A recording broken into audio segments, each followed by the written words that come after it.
أيا طالب العلم قم لا تنم فإن الزمان انقضى أيا طالب العلم قم لا تنم فإن الزمان انقضى. ونعوذ بالله من شرور أنفسنا ومن سيئات أعمالنا من يهده الله فلا مضل له ومن يضلل فلا هادي له وأشهد أن لا إله إلا الله وحده لا شريك له وأشهد أن محمدا عبده ورسوله. يا أيها الذين آمنوا اتقوا الله حق تقاته ولا تموتن إلا وأنتم مسلمون. يا أيها الناس اتقوا ربكم الذي خلقكم من نفس واحدة وخلق منها زوجها وبث منهما رجالا كثيرا ونساء واتقوا الله الذي تساءلون به والأرحام إن الله كان عليكم رقيبا. يا أيها الذين آمنوا اتقوا الله وقولوا قولا سديدا يصلح لكم أعمالكم ويغفر لكم ذنوبكم ومن يطع الله ورسوله فقد فاز فوزا عظيما.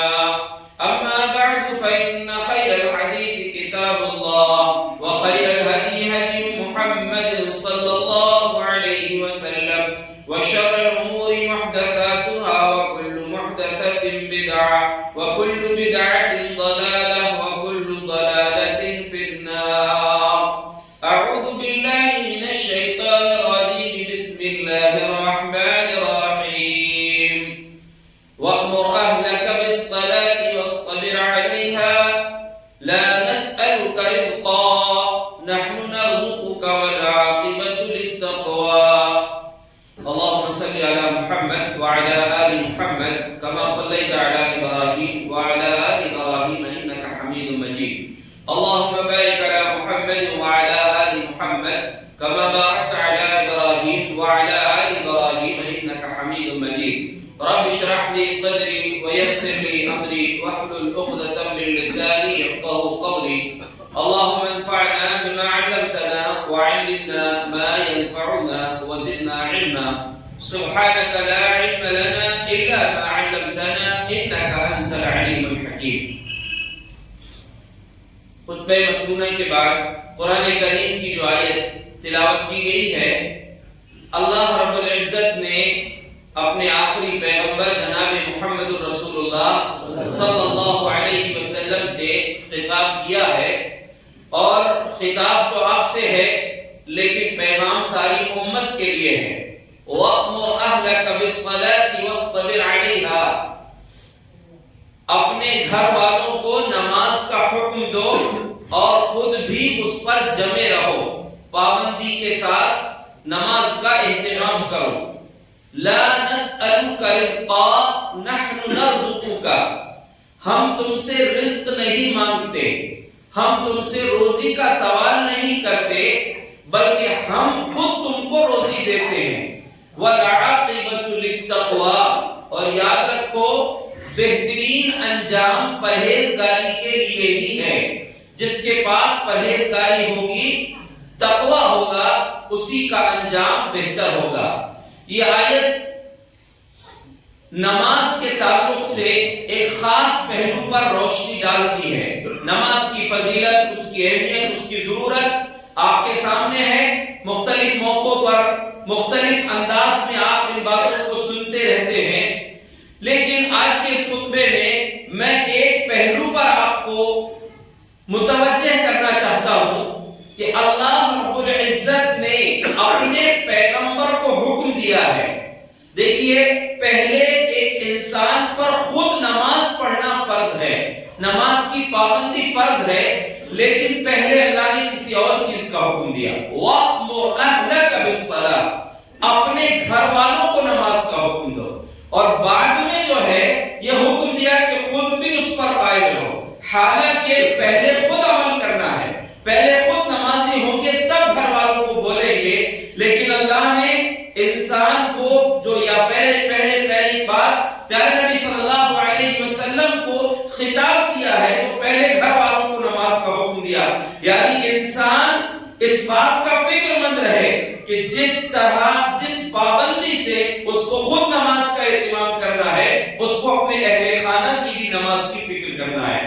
جیسے ہم نے پچھلے جمعہ وراثت کے تعلق سے جو بات کہی تھی اور اس میں ایک بات آئی تھی کہ وراثت کی تقسیم کے ساتھ ساتھ 4 مرتبہ اللہ نے وصیت کا ذکر کیا ہے, وصیت کی نافذ کرنے کا حکم دیا ہے. یہی بتایا ہے کہ یہ جو تقسیم ہوگی وارثین کے درمیان مال تقسیم ہوگا من بعد وصیت, وصیت کے بعد ہوگا, من بعد وصیت او دین, وصیت اور قرض کی ادائیگی کے بعد ہوگا. تو انسان کی وراثت تقسیم ہوگی, اس کا قرض پہلے ادا کیا جائے گا, لیکن قرض سے پہلے وصیت کا ذکر ہے. اس لیے ذکر ہے کہ قرض والے تو اپنا قرض لے لیتے ہیں مانگ کر, لیکن جن کے حق میں وصیت کی گئی ہے کبھی کبھی وہ محروم رہ جاتے ہیں, وصیت پر لوگ عمل نہیں کرتے. اس لیے اللہ نے پہلے وصیت کا ذکر کیا, بعد میں قرض کا ذکر کیا ہے. اسی طرح آپ دیکھیے کہ پہلے نماز قائم کرنا ہر مسلمان کی ذمہ داری ہے, لیکن پہلے اللہ نے فیملی کا ذکر کیا, گھر والوں کی فکر کرو اور خود بھی اس پر قائم رہو. آپ اس پہلو پر غور کریں, نماز کی پابندی اللہ نے اپنے انبیاء کو بھی اس چیز کا حکم دیا ہے. موسیٰ علیہ السلام مدین سے واپس جب مصر آ رہے تھے, مصر سے جب ایک غلطی سے دھوکے سے ان کے ہاتھ سے قتل ہو گیا تھا, اللہ سے اس پر انہوں نے استغفار بھی کر لیا, لیکن جب ایک شخص نے آ کر بتایا ان القوم یأتمرون لیقتلوک, موسیٰ فرعون اس کے ساتھی تم کو قتل کرنے کی سازش کر رہے ہیں, اس لیے تم یہاں سے نکل جاؤ. موسیٰ علیہ السلام نکل گئے تھے, مدین گئے, وہاں اللہ نے جوڑے کا بھی انتظام کر دیا, کئی سال رہے. واپس جب آ رہے تھے تو سرد رات تھی, ٹھنڈی تھی رات میں, اور اندھیرا بھی تھا.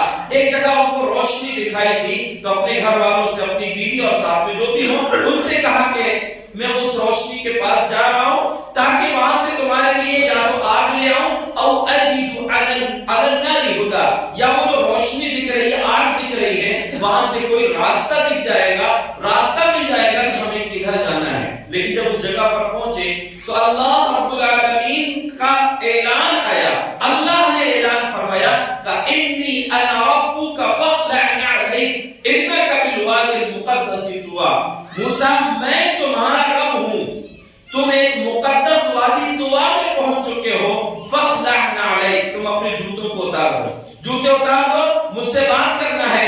اللہ رب العالمین سے کلام کا شرف ان کو ملا, اور اس کے بعد اللہ نے خاص بات, اور بھی بہت سی باتیں کہی ہیں اللہ نے اس موقع پر, لیکن ایک بات کہی اللہ تبارک و تعالی نے, انی انا اللہ لا الہ الا انا فاعبدنی واقم الصلاۃ لذکری, کہا کہ موسیٰ میں ہی اللہ ہوں, کہ میری ہی عبادت کرو, واقم الصلاۃ لذکری, مجھے یاد کرنے کے لیے نماز قائم کرو.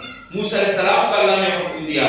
موسیٰ علیہ السلام کے علاوہ اور بھی انبیاء ہیں جن کے ساتھ نماز کا اللہ نے ذکر کیا ہے, اور فیملی کی نماز کی فکر کرتے ہوئے جو حضرت اسماعیل علیہ السلام کا ذکر اللہ نے قرآن میں کیا, وَاذْكُرْ فِي الْكِتَابِ إِسْمَاعِيلَ إِنَّهُ كَانَ صَادِقَ الْوَعْدِ وَكَانَ رَسُولًا نَبِيًّا.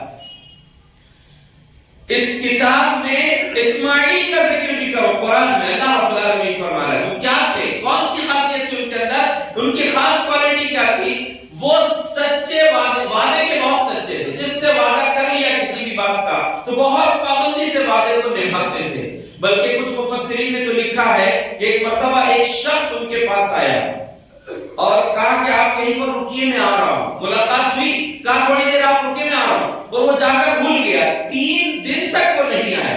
3 دن تک اسماعیل علیہ السلام اسی جگہ پر رہے, رکے رہے اسی کے انتظار میں. اس کے بعد اس سے وعدہ کر لیا تھا کہ ہاں میں رکوں گا. تو اسماعیل علیہ السلام کے وعدے کی سچائی کو اللہ نے خاص طور سے ذکر کیا. اور آج ہم اپنے سماج کا معائنہ کریں, وعدے کی سچائی میں بہت کمزوری ہے. بلکہ خاص پہلو سے اگر غور کیا جائے, اللہ کے رسول صلی اللہ علیہ وسلم کی دعا ہے, نماز میں تشہد میں وہ دعا پڑھتے تھے آپ, اس کا ایک حصہ ہے اللہم انی اعوذ بک من المأثم والمغرم, اے اللہ میں تیری پناہ چاہتا ہوں گناہ سے اور قرض کے بوجھ سے. صحابہ نے پوچھا اللہ کے رسول آپ قرض سے اتنی پناہ کیوں مانگتے, ہر نماز میں پابندی سے قرض سے بچنے کی دعا کرتے ہیں، وجہ کیا ہے؟ تو آپ نے فرمایا ان الرجل اذا غرم حدث فكذب ووعد فاخلف. مسئلہ یہ ہے کہ جب انسان قرض لے لیتا ہے، مقروض ہو جاتا ہے، تو دو بیماری اس کے اندر آ جاتی ہیں. بات کرتا ہے تو جھوٹ بولتا ہے، فلاں سے لینا تھا وہ دے دیتے تو آپ کو دے دیتے، لینا دینا نہیں تھا، بہانے بتاتا ہے. یا پھر وعدہ کرتا ہے تو وعدہ خلافی کرتا ہے، اب دیتا ہوں تب دیتا ہوں، ابھی دیتا ہوں تب دیتا ہوں، وعدہ خلافی بہت کرتا ہے، جھوٹ بھی بولتا ہے، وعدہ خلافی کرتا ہے. اور ایک حدیث کی روشنی میں یہ دونوں عمل منافق کی علامت ہے. تو انسان جب مقروض ہو جاتا ہے تو یہ دونوں بیماریاں اس کے اندر آ جاتی ہیں. اللہ کے نبی صلی اللہ علیہ وسلم اس چیز سے پناہ مانگتے تھے. تو اسماعیل علیہ السلام کی خاص صفت اللہ نے بیان کیا کہ وہ وعدے کے بڑے پکے تھے. وَكَانَ رَسُولًا نَبِيًّا، نبی تھے، رسول تھے. اور اس کے بعد اللہ نے فرمایا وَكَانَ يَأْمُرُ أَهْلَهُ بِالصَّلَاةِ وَالزَّكَاةِ وَكَانَ عِندَ رَبِّهِ مَرْضِيًّا. ان کی خصوصیت یہ بھی تھی کہ وہ اپنے گھر والوں کو نماز کا بھی حکم دیتے تھے، زکات کا بھی حکم دیتے تھے، اور اپنے رب کے پاس پسندیدہ بھی تھے. ایسا نہیں کہ خالی خود عمل نہیں کر رہے، بیوی بچوں کو حکم دے رہے ہیں، اپنے گھر کی فکر بھی کر رہے ہیں اور خود بھی اس کے پابند تھے. اس میں ایک پیغام یہ ہے، کبھی کبھی ایسا ہوتا ہے کہ باپ بولے اپنے بیٹے کو جب نماز پڑھ کے خود نہیں پڑھ رہا ہے، لیکن اپنے بیٹے کو بولے کہ پڑھے تو اس کا اثر نہیں ہوگا. اس کو پہلے خود عمل کرنا ہے اور ساتھ میں اپنے بچوں کو اس بات کی تعلیم دینا ہے، اس کا اثر الگ ہوگا. ہم دنیاوی اعتبار سے بچوں کی بڑے فکر مند ہیں، لیکن آخرت کے اعتبار سے فکر مند نہیں ہیں. یہ ہماری کمزوری ہے. اللہ نے اسماعیل علیہ السلام کا ذکر کیا. قرآن میں اللہ نے حضرت لقمان کی نصیحتوں کا ذکر کیا ہے جو انہوں نے اپنے بیٹے کو کی ہیں. ان میں سے ایک نصیحت ہے، بہت ساری نصیحت ہیں، ان میں سے ایک ہے یا بنی اقم الصلاۃ، اے میرے بیٹے نماز قائم کرنا، نماز کا اہتمام کرنا. اللہ رب العزت نے مختلف موقعوں پر نماز کا حکم دیا. پیارے نبی صلی اللہ علیہ وسلم کو خود اللہ نے فرمایا اقم الصلاۃ لدلوک الشمس الی غسق اللیل، اے نبی نماز قائم کیجئے سورج کے ڈھلنے سے لے کر رات کے اندھیرے تک. یعنی اللہ کے رسول کو خود اللہ نے حکم دیا، جبکہ نماز کا تحفہ دینے آسمانوں پر اللہ نے بلوایا تھا. اس کے باوجود بھی اللہ فرمایا نماز قائم کیجئے، نماز کا اہتمام کیجئے. تو اللہ نے اپنے پیغمبروں کو نماز کا حکم دیا اور ساتھ میں یہ بات کہی ہے کہ اپنے فیملی کا بھی اس بات میں آپ کو فکر کرنا چاہیے، ان کا بھی خیال کرنا چاہیے. تو وَأْمُرْ أَهْلَكَ بِالصَّلَاةِ، آپ نے اس کی تشریح میں آپ کو اس بات کی وضاحت میں آپ کو بہت سی احادیث بھی مل جائیں گی. مشہور ایک روایت ہے، نبی صلی اللہ علیہ وسلم نے فرمایا مُرُوا أَوْلَادَكُمْ بِالصَّلَاةِ وَهُمْ أَبْنَاءُ 7 سنين، اپنے بچوں کو نماز کا حکم دو جبکہ وہ 7 سال کے ہوں. وَاضْرِبُوهُمْ عَلَيْهَا وَهُمْ أَبْنَاءُ 10 سنين، اور اگر 10 سال کے ہو جائیں نماز نہ پڑھے تو ان کو مار کر نماز پڑھاؤ.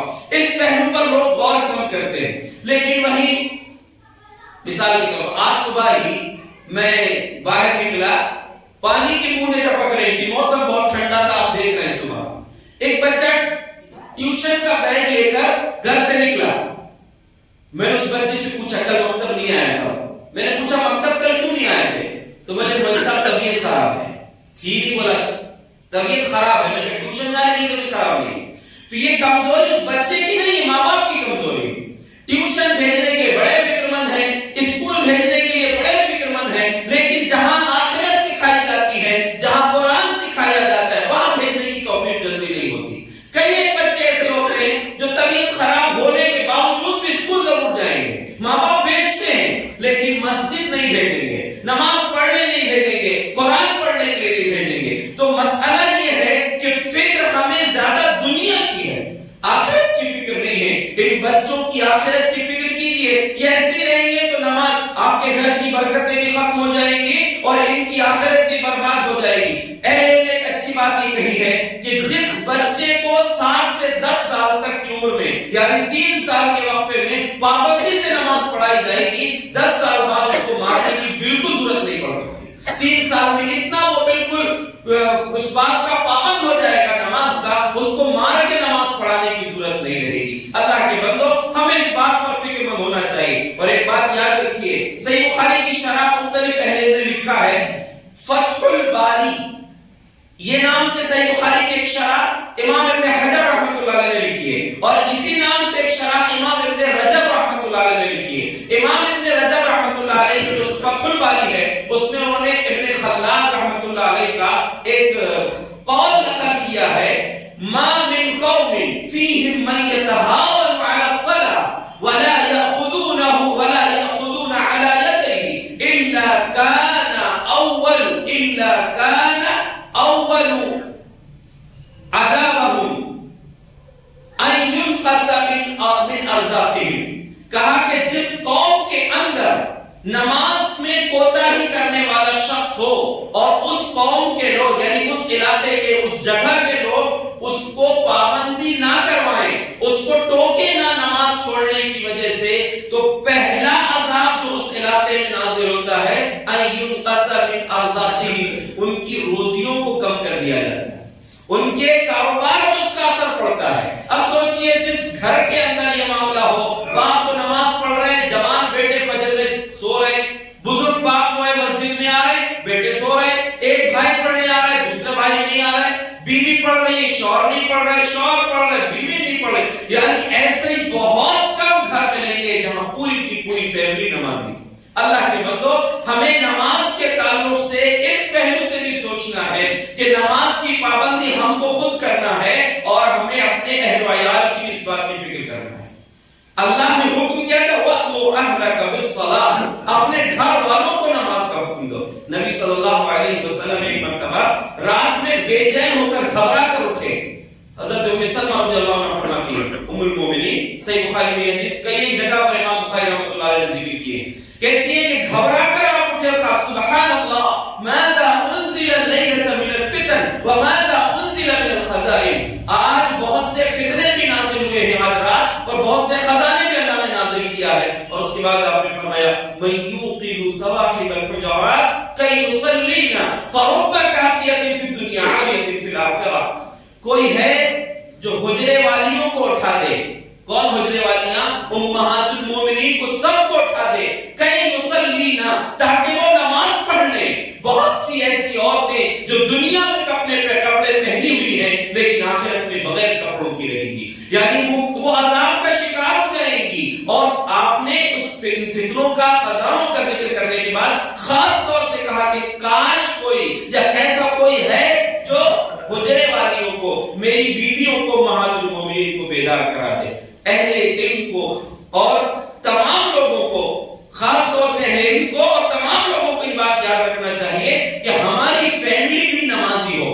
انسان اکیلا نمازی ہو جائے وہ کافی نہیں ہے. امام بخاری رحمۃ اللہ علیہ نے ایک بات کہی موسم کی مناسبت سے، یعنی صحیح بخاری میں انہوں نے بات لائی ہے کہ اگر کوئی ماں اپنے بچے پر سردی کی وجہ سے رحم کھا کر بچے کو فجر میں نہیں اٹھاتی، غلط کرتی ہے.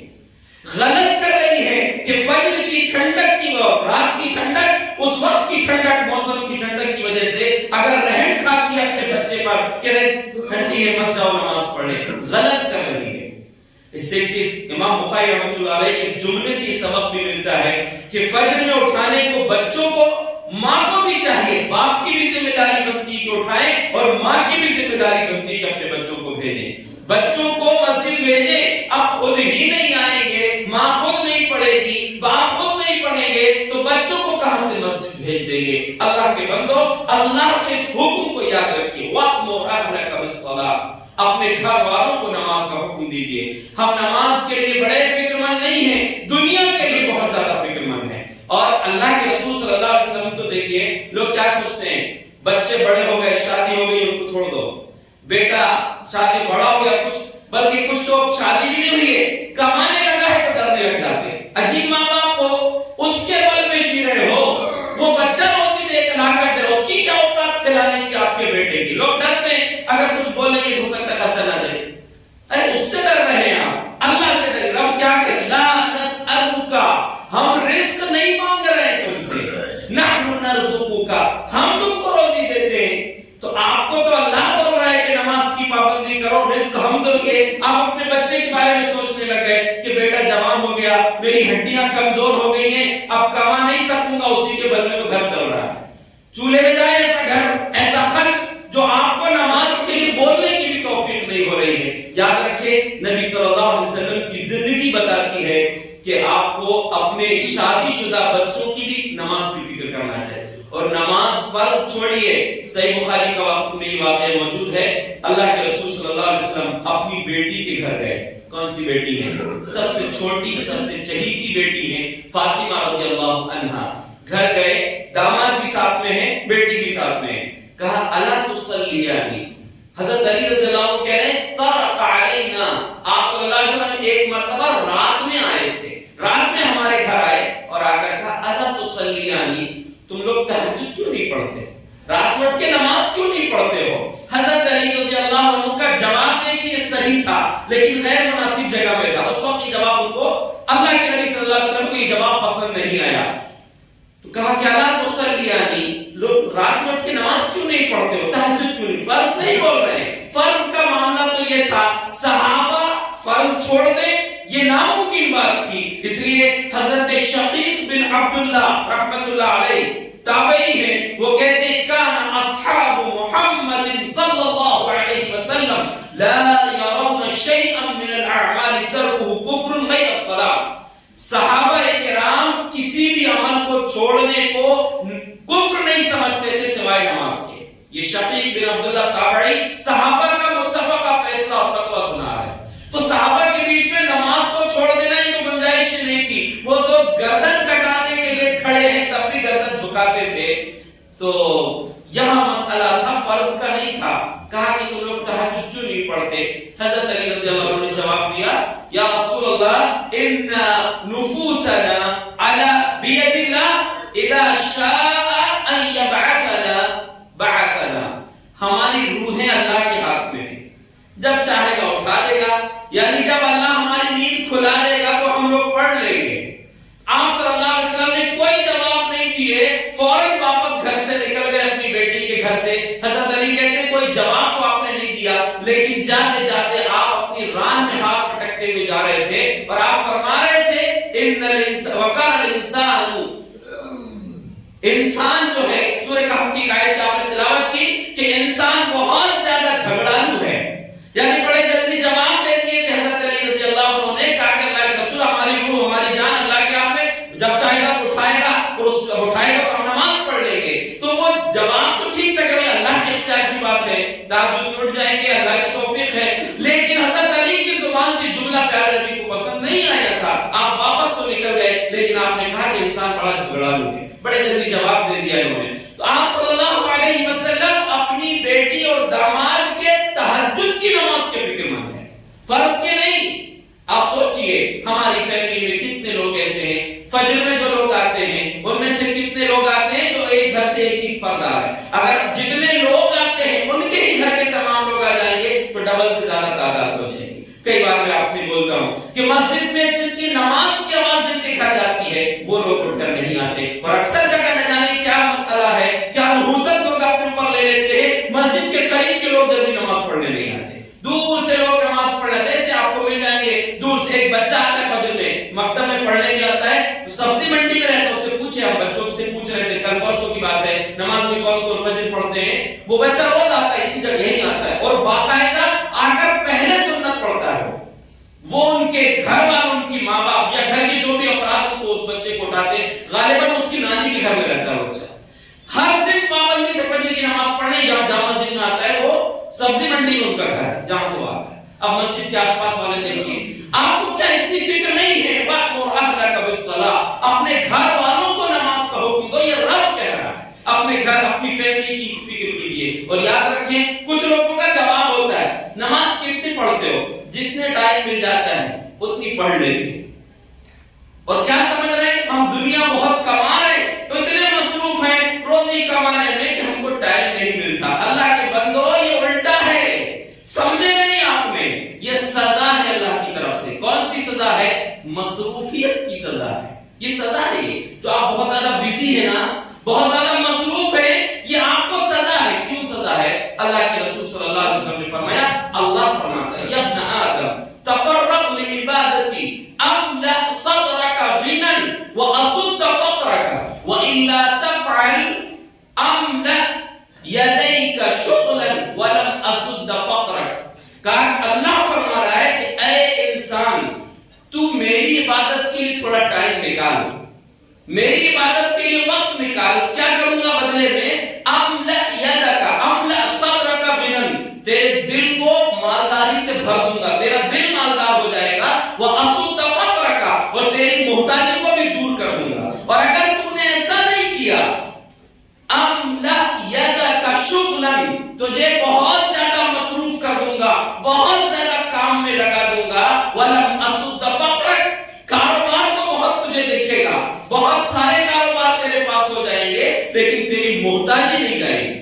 تو ہمیشہ فقیر کا فقیر رہے گا. تجھے لگے گا کہ میں اتنی محنت کر رہا ہوں لیکن برکت کیوں نہیں ہوتی، ہمیشہ پریشانیاں کیوں آتی ہیں. کبھی اس پہلو سے غور کر کے دیکھو ہمارے پاس اللہ کے لیے کتنا ٹائم ہے، اللہ کے لیے کتنا وقت ہے ہمارے پاس. اگر ہم اس بات پر غور کر لیں گے تو ہمیں بات سمجھ میں آ جائے گی. اور یاد رکھیے اللہ کے رسول صلی اللہ علیہ وسلم کا ایک اور فرمان ہے، من کانت الآخری، آخری اس فرمان کو بہت غور سے سنیے اور لے کر جائیے اور زندگی بھر کے لیے لے کر جائیے.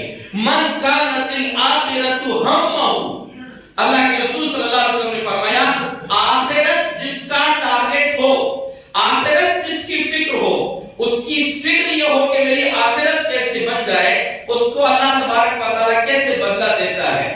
من کانت الآخرۃ ہمہ جعل اللہ غناہ فی قلبہ، آخرت جس کی فکر ہو اللہ اس کی مالداری کو اس کے دل میں رکھ دے گا. اصل میں بات کیا ہے، نبی صلی اللہ علیہ وسلم کا صحیح بخاری میں ایک فرمان ہے، لیس الغنى عن کثرۃ العرب ولکن الغنى غنى النفس.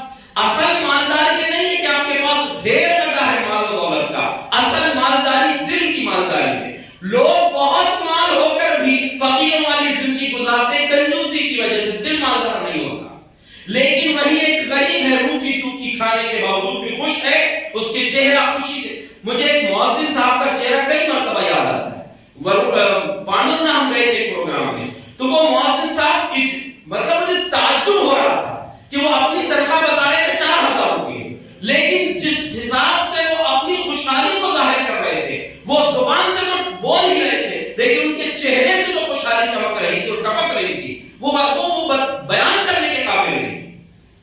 صرف مؤذن ہے، مؤذن کی تنخواہ ان کو ملتی تھی، لیکن ان کی زبان سے جو خوشحالی ٹپک رہی تھی وہ الگ ہے.